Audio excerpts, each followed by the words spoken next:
Hello, everyone. Welcome back to Everyday Anarchism. I am your host, Graham Culbertson, and my guest today is a truly eminent film writer named David Thomson, and we're here to discuss the new book, A Sudden Flicker of Light. So, David, thank you for joining me, and can you just start by telling the people who you are and what this book is? Well,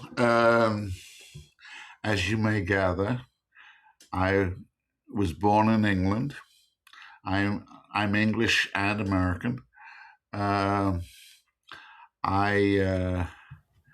written a lot of books, many of which are about film and cinema and related areas. And this book is a one-volume revisionist history of the whole thing, the medium of movies.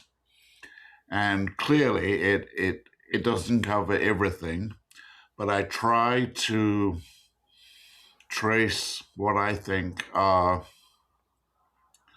the most important trends in the history, and I do that really to try and get a grasp on where we are now in this extremely complicated, perilous time when we are more dependent on what we call media than probably at any time in human history.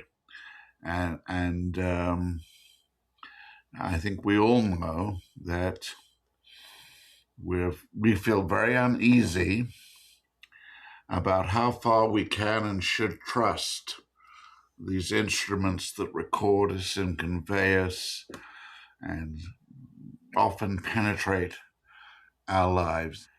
Obviously, we can talk about it, but it's a book that explores my own feelings of uneasiness about film.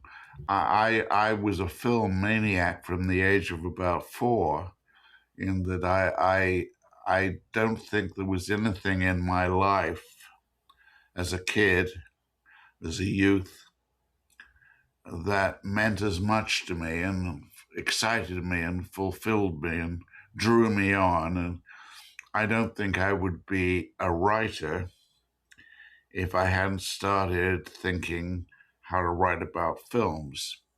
I went to see probably too many films as a kid, and I think it alarmed my mother.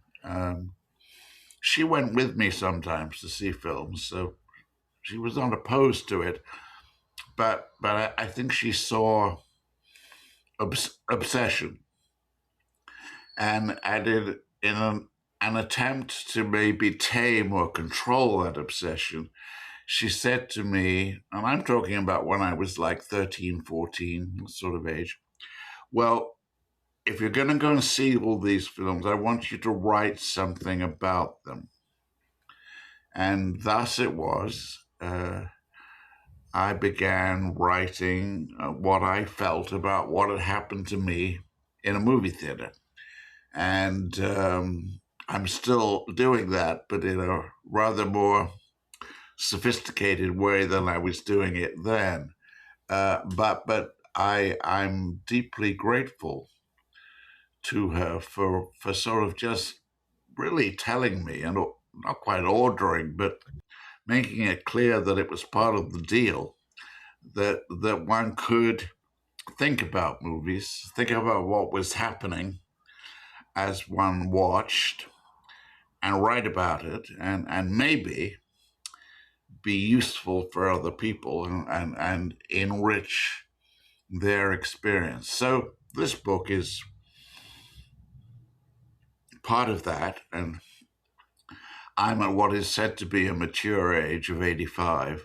So, I don't foresee that I will write that many more books about film, although I've written a lot already, and I have other subjects, film subjects, in mind for the future.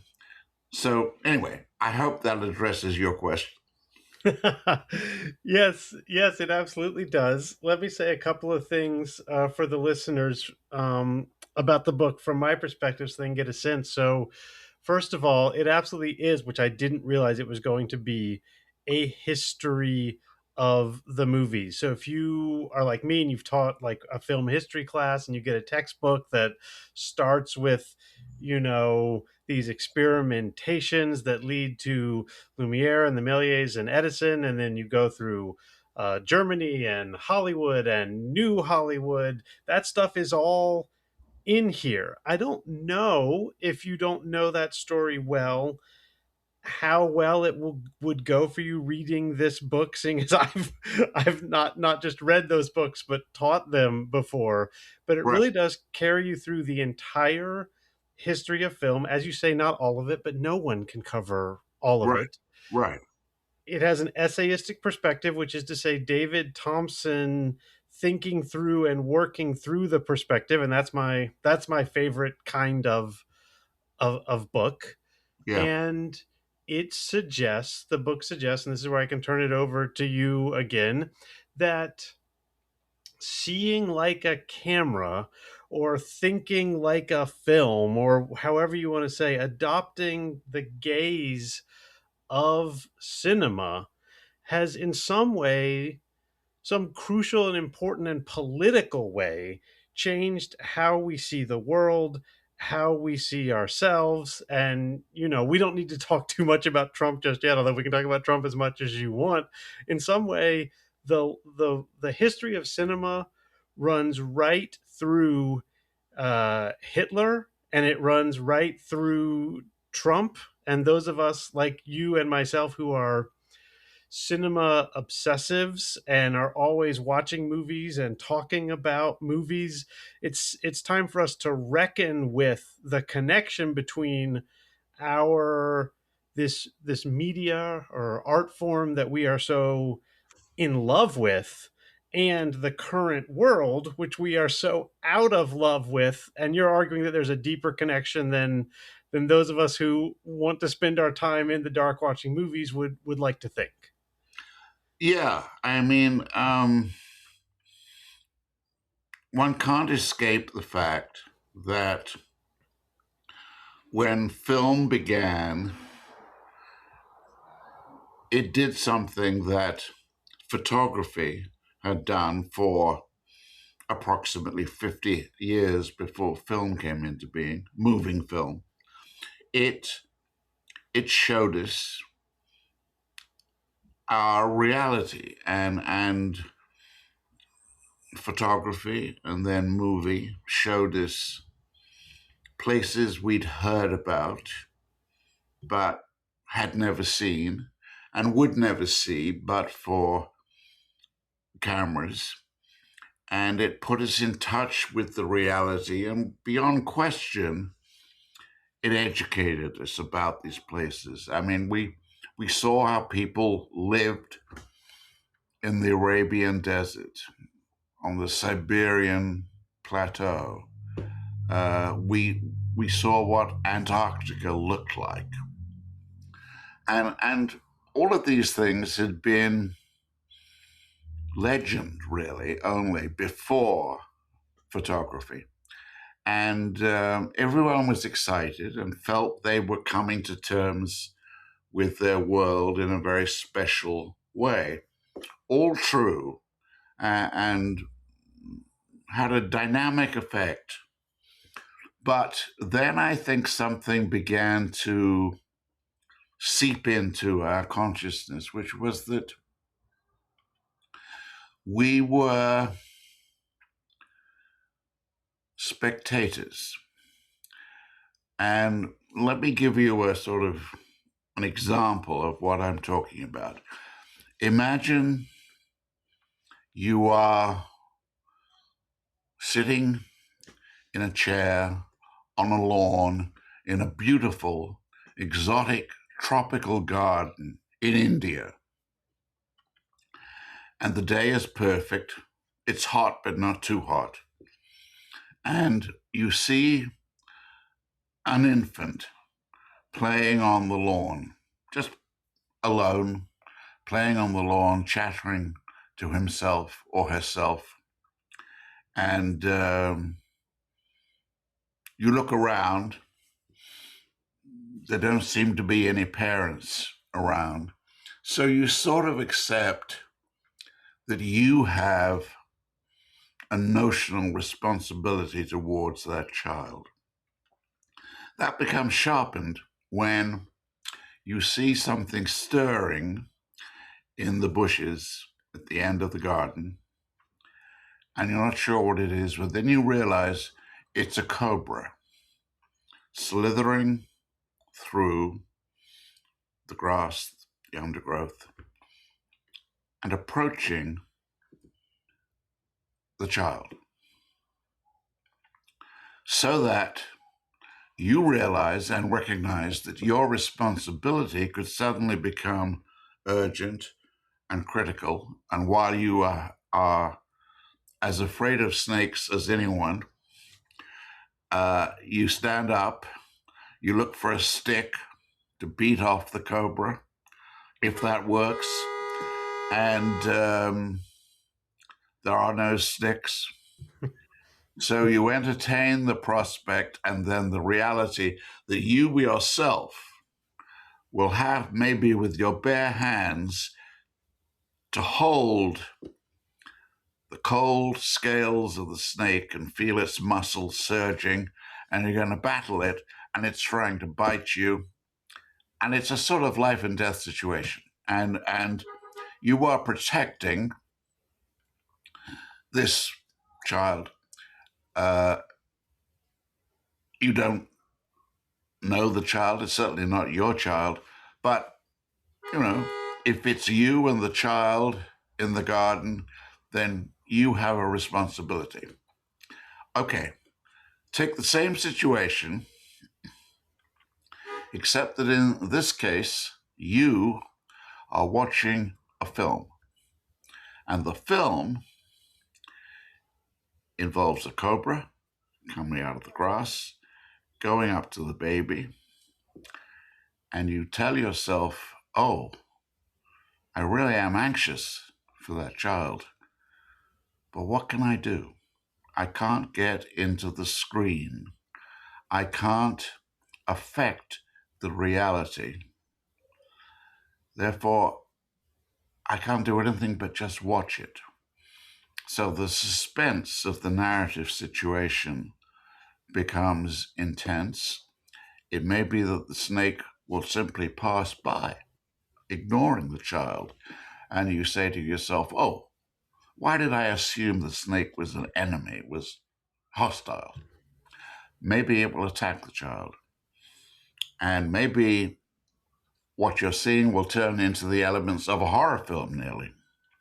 But you're a spectator. You're watching. You do not feel you can be involved. Now take that situation and relate it to more or less where we are today. And I will generalize, but I think you can see where I'm going. We, living in what is theoretically a free country and theoretically the greatest country on earth, which we are told regularly, we feel ourselves beset by and surrounded by problems. And, these are very large problems, and they have to do with what is happening with our climate, our weather, and what is that going to do to the way we can breathe on Earth? Can we survive heat waves? All those kind of things. What is happening with the thing we call AI? What is happening with the fact that there is still, whatever we may have been trying to do about it, there is still an immense gulf between the people who have and the people who don't have? And is that a problem we should ignore or one we should try to solve? Now, those are just the sketch of the things that frighten us and the problems that frighten us. we have blundered into an extra, which is that, let me put this as gently as I can, the person who is supposed to be our leader seems to us most of the time, or all of the time, you take your pick, seems to be thoroughly dishonest in that there's nothing he says that you can rely on. He seems to be corrupt in that he is using his power and his position to make himself wealthier, richer, more elevated. And he seems to have no respect for the very elements of the Constitution or the set of beliefs and the system of law that we have treasured in this country. And what are we going to do about it? And if you're like me, you wake up every day and you check your phone, your screen, your personal screen. You check your screen to see if he's still there. Because something in you wants him not to be there. And you know, and you would claim, and you would defend the argument that really he should not be there.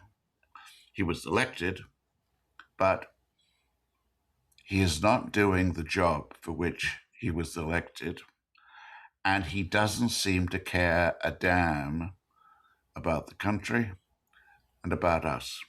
He is the total narcissist. What are we going to do about it? And we feel powerless. Now, I argue in the book that the feeling of powerlessness and futility and the fatalism that comes from it is very much involved with the lifelong training we have had in being just a spectator, as if the whole world is there for our entertainment and amusement, as opposed to being a world of which we are a part and have a responsibility to, and the chance of taking action. So I think that in a terrible way, the media have becalmed us, and they have persuaded us that we have no agency, that our responsibility is a fatuous concoction, as opposed to something we should and can be involved in and take action for. Now that's very general, and I went on too long, but you get the feeling. Yeah, and I mean, I'm I'm completely convinced by this. I mean, reading your book, I was thinking, I mean, people will always be referencing Hitler in conversations like this, but Hitler obviously is important to this story. But I was also thinking about the most famous sort of like democratic spectacle in history is the Roman Colosseum and the Circus Maximus, and Mm. it's there, and the emperor is in a certain way performing for the crowd, and how much say the crowd has and whether the gladiator is executed or whatever, the historians are debating, but in some way democracy is being staged there as spectacle, but it's also very immediate. It also is very much not the day-to-day problems of solving the problems for the people of the Roman Empire. So it's democracy as spectacle. And reading your book, it struck me that it's no surprise that the most powerful authoritarian or even totalitarian governments in history arose during the age of film, because you can stage democracy as spectacle but without even needing people to get up and go down to the Colosseum. It's Yes. it's one step removed. Sorry, go ahead. No, well, I mean, I was just going to say that it's an alarming, but I think unquestionable fact that film has appealed most to authoritarian leaders, totalitarians, fascism. Uh, Lenin, Stalin, Mussolini, Hitler, the most obvious cases, people who loved cinema. Yeah. Uh, and I think you can argue that all of them, in their own ways, grasped and accepted that they were performers on the nation's screen. And, of a fairly modestly impressive figure like Hitler, Adolf Hitler, became a titan on camera. And the German filmmakers, supposedly documentary filmmakers who were covering him, I think understood this, and they glamorized him and they made a hero of him. And the liberal leaders, the democratic leaders, it's not that they've been unaware of film, but they've been much more modest in their use of it, and they haven't seen it as an extension of their ego. And I mean, clearly, with our president, this is a man who seems to spend the huge majority of his time either being on camera, and compared with previous presidents, he has an insatiable appetite just to be seen and to be on camera. And I think instinctively he understands the propaganda value of just being on. He seems inescapable. Incompetent, maybe, dishonest, maybe, but absolutely central to our experience, our consciousness at the moment. And apart from that, what does he do? He watches television. He boasts about it. He doesn't read books. He isn't into the sort of dialectical, rational, thoughtful pursuit of issues. He watches television, and frequently he watches himself on television or he watches people talking about him on television. It's narcissism taken to a degree that we've never really known before. Yeah, I mean, but I would also like to add he watches his acolytes and surrogates on television and he fires them if he doesn't If like their they, performance on television. if their ratings sink, yes, Yes. so do they. Yeah. It really and this is, I mean, I definitely think I frustrated some friends and neighbors during the whole, Russia investigation and the impeachment trials, and now like the confirmation of certain people. They'll wake up in the morning and be like, did you see what happened at the confirmation hearing?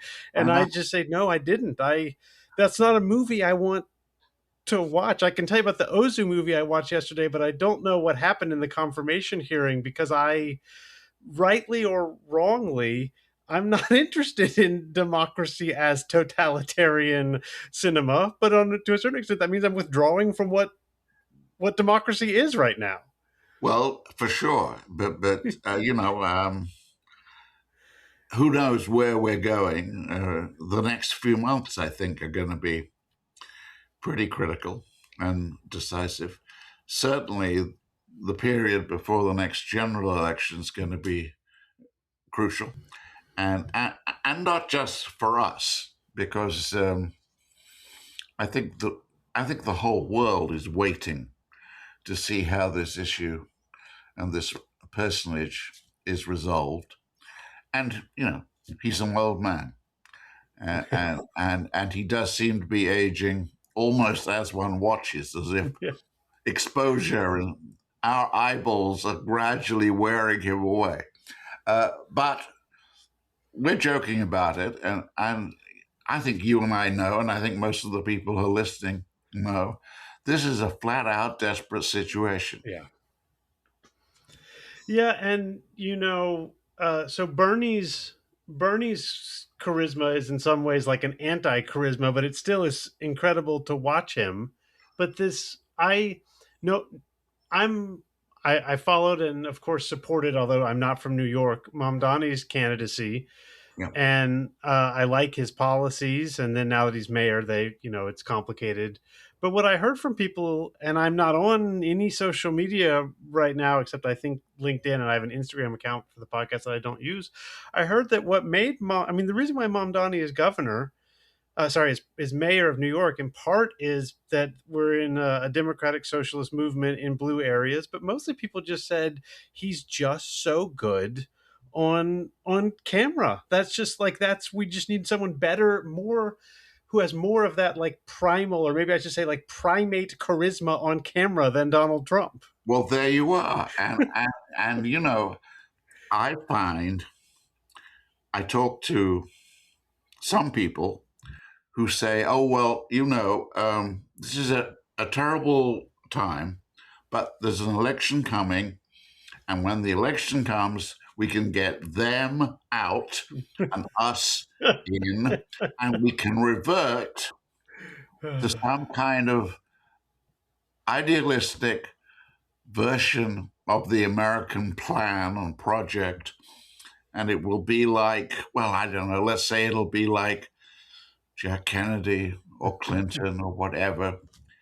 I think that's a terribly suspect line of thinking, because I think that what has been established by this president is the primacy of the photographed leader, the thing you were talking about. And yes, Mamdani, Ocasio-Cortez, other people we don't even know about yet, are going to depend upon how persuasive they are on camera.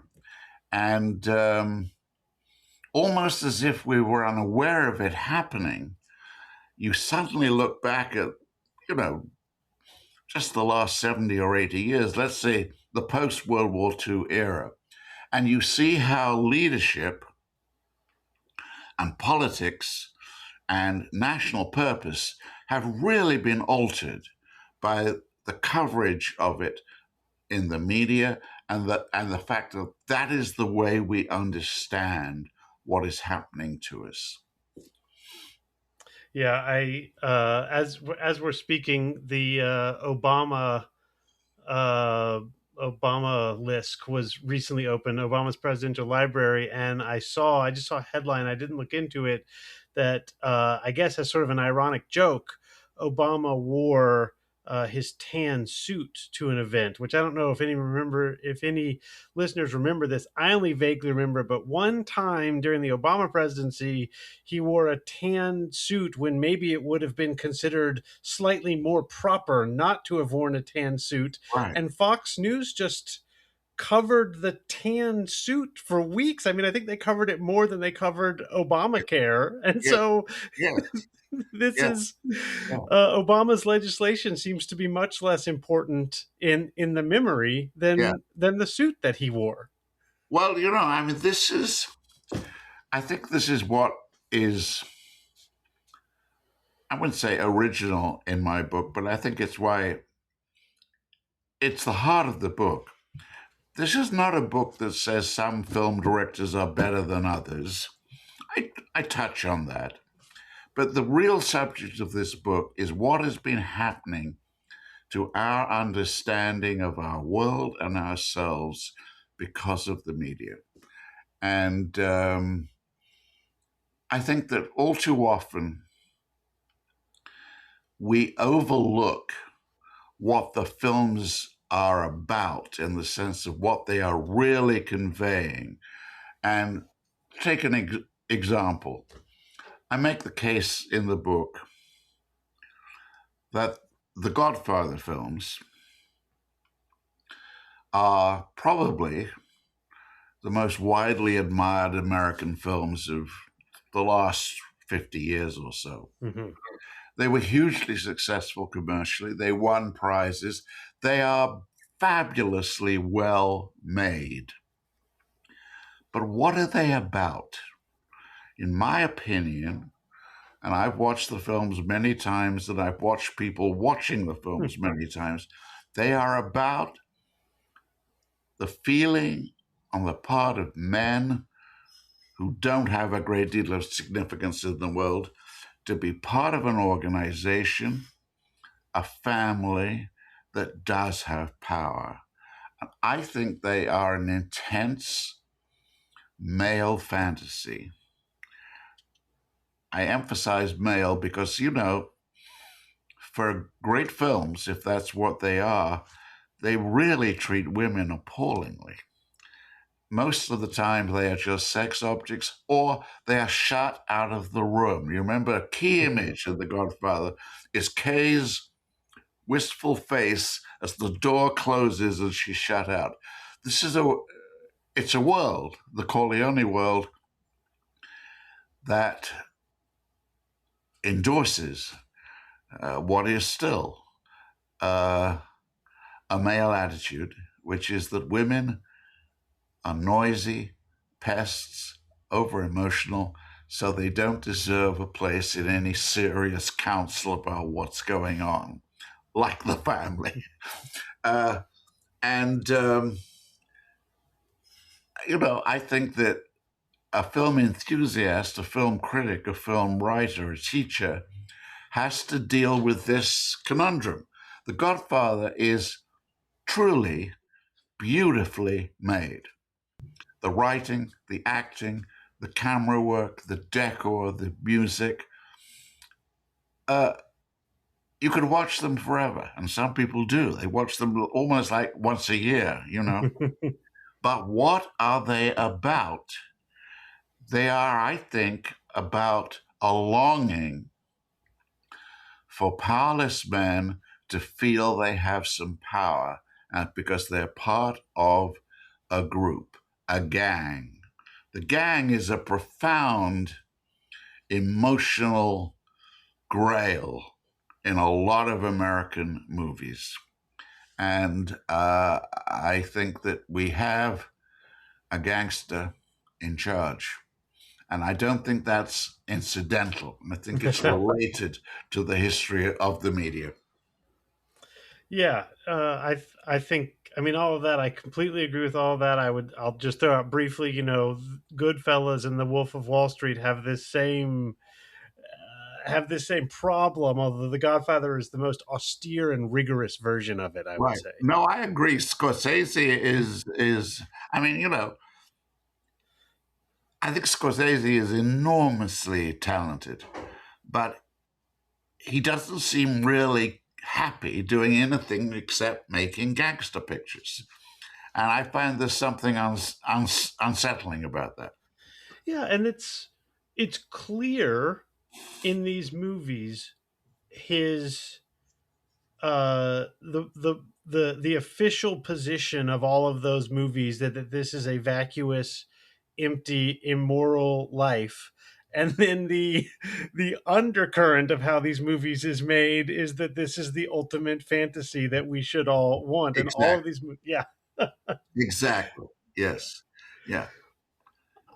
I want to turn since we're over halfway done now, and there's so much in this book. So a, a film that comes up in this book that I want to talk about a little bit more because it's a very important film to me. It's called Meet John Doe, and Oh, yeah.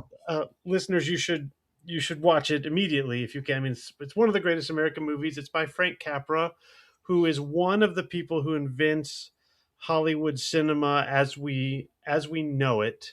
And Meet John Doe, just to briefly sketch the plot for people who haven't seen it, it's essentially a movie in which society is mobilized in a way that I would call anarchism. In that, basically, the problems of America in the Depression are solved or going to be solved by people just working together and helping one another in these John Doe clubs.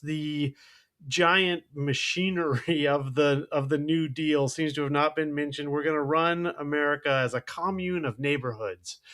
There's two problems with it. One, the guy who starts this movement is fake. He's not real. He's a media plant. So the person who has inspired everyone to be neighborly and kind and practice mutual aid is the mouthpiece. And the second thing is he's a mouthpiece for a reporter who works for a tycoon who thinks that he can become an American Hitler, not in the name of totalitarianism, but in the name of mutual aid and neighborly. He's going to be the chief neighbor, the first neighbor.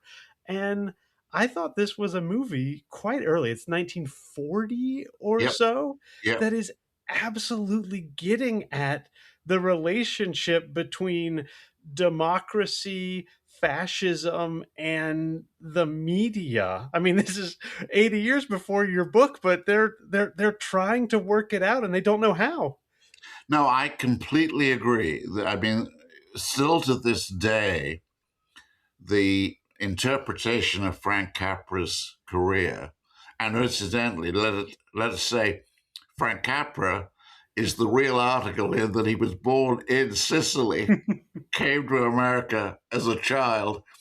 Um, the films that are talked about as the great Capra films are still Mr. Deeds Goes to Town and Mr. Smith Goes to Washington. And they're very good, entertaining pictures. But the film that largely flopped, the film we're talking about that you brought up, Meet John Doe, I think is the most profound of Yes. all of them, and a very complicated, disturbing film. And, you know, Gary Cooper is this bum virtually who is made into a national hero. And Gary Cooper was always enormously appealing, so that we warm to him. We see how he's being manipulated, and yet it's very hard to deal with him, to make up our mind what we feel about him. And I agree with you. It's a very, very insightful picture about the real political, philosophical issues that face a country that is trying to be the best democracy there has ever been. And more than that, the most civilized and humane democracy there has ever been. And that really is the American project. And whatever I have said in this conversation that is critical of America, let me just say that I chose to come to America. I'm English, but I'm an American citizen. I believe in the American project. In many, many ways, it seems to me as a project to be an advancement and an improvement upon the situation in the United Kingdom that I grew up with. Uh, I love the American idea. I want it to work. But it has immense problems. And I think that we face a situation where at last this country has to absorb socialism at the very least.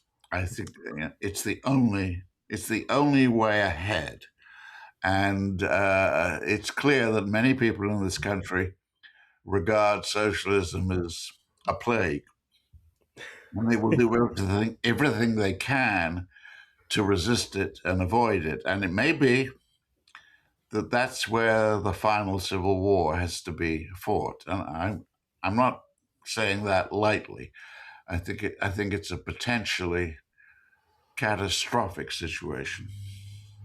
Yeah, I mean, this is more related. What I'm about to say is more related to other projects I'm working on than cinema, or just my general project is sort of like you could call it socialism with American characteristics. And Yeah. the Voltairine de Cleyre and Emma Goldman, who are the two, I would say, they're the two most famous American anarchists, at least as that are accepted as part of the anarchist movement. Because I mean, Emerson and Thoreau are anarchists in my book, but they're not part of the anarchist movement.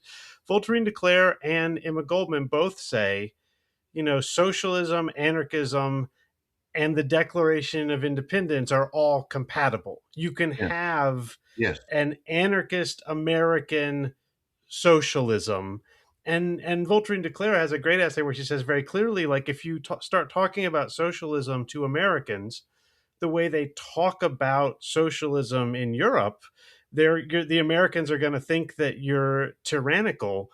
But if Yes. you locate socialism in neighborliness, self-reliance, mutual aid, all of these things that accord with our sort of New England vision of ourselves, which is why it's not a surprise that Bernie Sanders comes from Vermont. That we need a Yes. rugged New England socialism that is compatible with our American sense of ourselves. At least that's Voltairine de Cleyre's argument, and I'm quite sympathetic to it.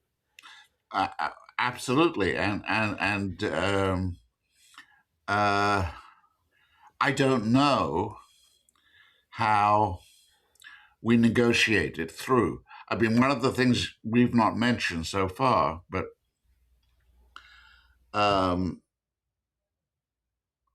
has affected me strongly. The Great Britain, where I was born and raised, was a thoroughly racist society. It didn't know it, and it would not have owned up to it. But when the situation in the country reached a crisis where people of color were literally introduced into the country to do jobs that white people didn't really line up to do, a lot of unrest and unease occurred. I would say that in Britain, largely through just intermarriage, a process of reconciliation between the races and between the colors has been underway. And it's not without huge problems, but it is underway, I think. What strikes me about America is that for all the legislation that occurred in the late 50s and the 60s, this country is in the process of reverting to a violent racism. And I don't know how we deal with that. Because we've tried in the sort of obvious conventional ways. We passed legislation.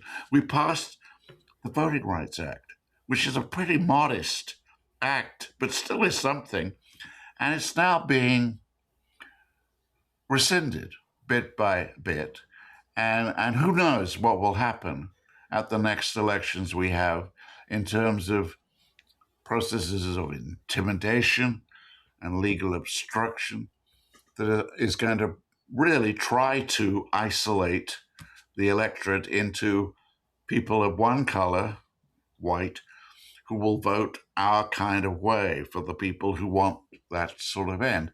And I think the racist issue in this country is just lethal.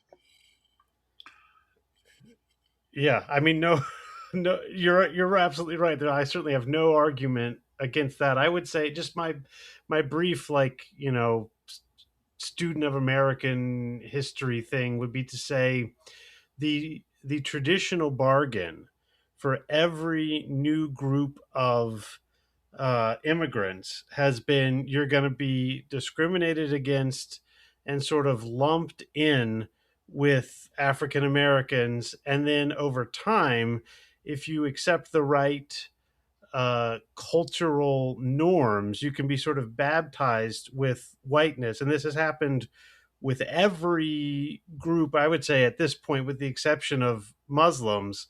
And Muslims and Black people are now the eternal internal enemy. And even the Voting Rights Act was an attempt to give black communities in southern states their own representatives, and just the idea of their own even the Voting Rights Act accepted that social and cultural integration was not going to come. And so the people who struck down the Voting Rights Act were able to make good, common sense, sensible American democratic arguments. We are all represented by Yeah. Congress, Yeah. and the fact that that's not true is less a reason, I would think, to keep the Voting Rights Act, and more a reason to say the kind of thing you just said, which is this country is culturally, emotionally unwilling to integrate black people. It Yeah. just is unwilling, and no amount of legislation can Yeah. overcome that. Yeah. No, I mean, and we kid ourselves, and we all do this, but we kid ourselves when we say there's been so much progress. Ugh. And sure, there has been so much progress, but it's sort of window dressing, and it doesn't touch the nature of the disease, which is really, I think, what it is. Yeah.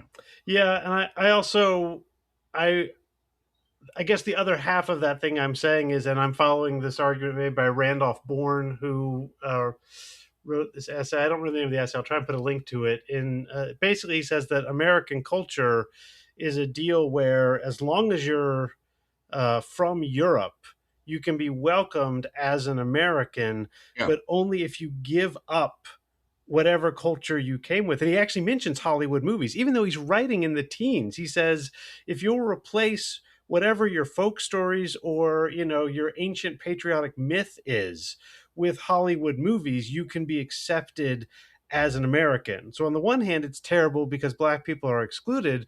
On the other hand, it's terrible because the richness of Yeah, world culture, every world culture is welcome in America, that's right. as long as you don't hang on to that world That, culture. And that's that's, right. Yeah.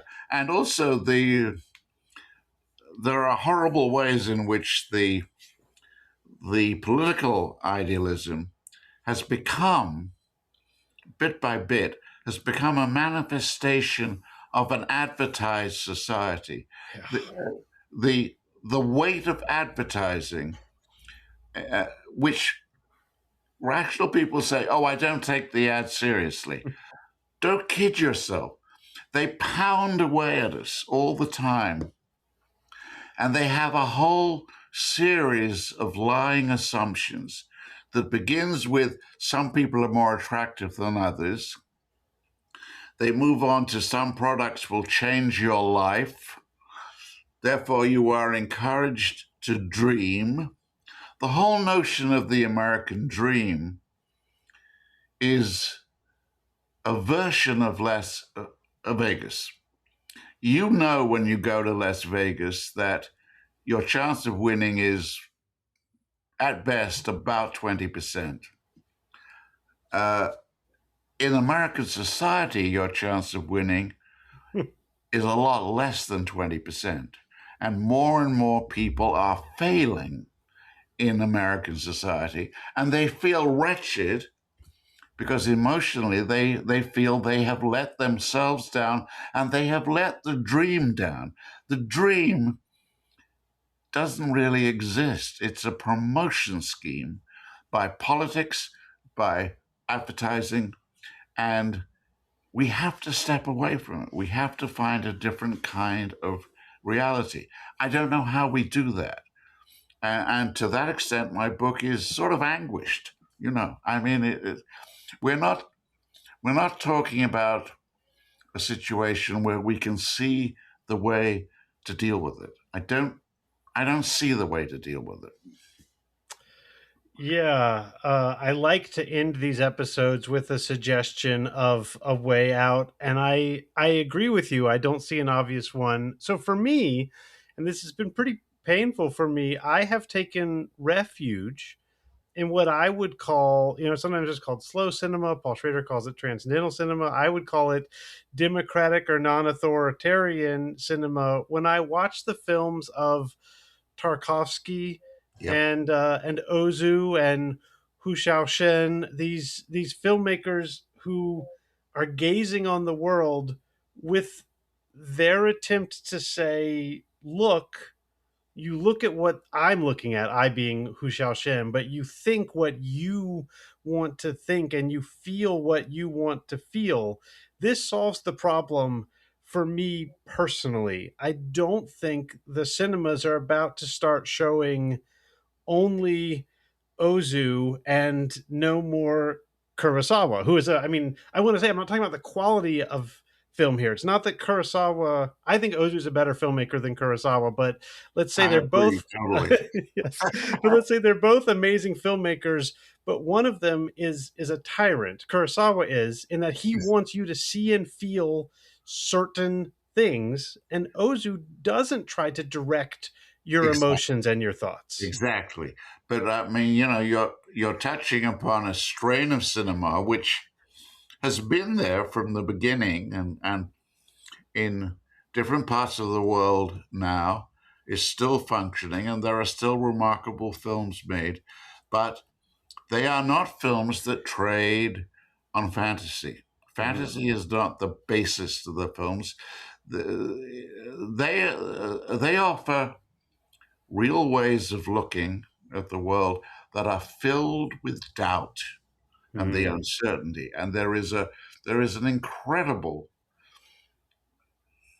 maniacal certainty about American films and American media. There are some exceptions, but our films end conclusively. And we are enabled to feel, because of that, that satisfactory conclusions have been arrived at. They are not being arrived at. Yeah, this is Bertolt Brecht's theory that you should, leave the cinema, angry at the state of the world and wanting to change it, not relieved at the ending of the movie and pacified. But that's, good luck. I mean, and Meet John Doe does that. Unlike Mr. Smith Goes to Washington, and that's Yeah. why Meet John Doe is a flop. That's why it's a flop.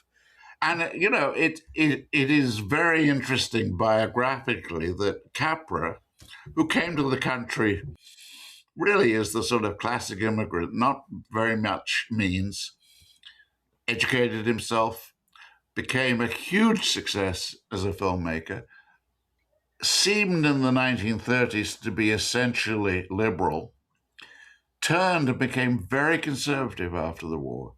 And it's sort of like that moment in Citizen Kane where Kane is charged with being a communist or a fascist, and he solves that dilemma by saying, I'm an American. All right. David Thompson, author of A Sudden Flicker of Light. This has been such a pleasure. Anything else you would like to say before we end here? No, I mean, I would just thank you for leading the conversation into what I think is where my book is aimed, which is really what the movies are about, not how well they're done, how well they did at the box office, what prizes they won. And I think in America particularly, it's about an immense conflict between fantasy and reality. Yeah, and the fantasy, that's what America, at least in the 20th century, was best known for, Totally. was selling the fantasy. And it Yes. has come home. It has come home to roost. That's it ever. Yes. Yes. All right. Thank you so much. Well, I thank you.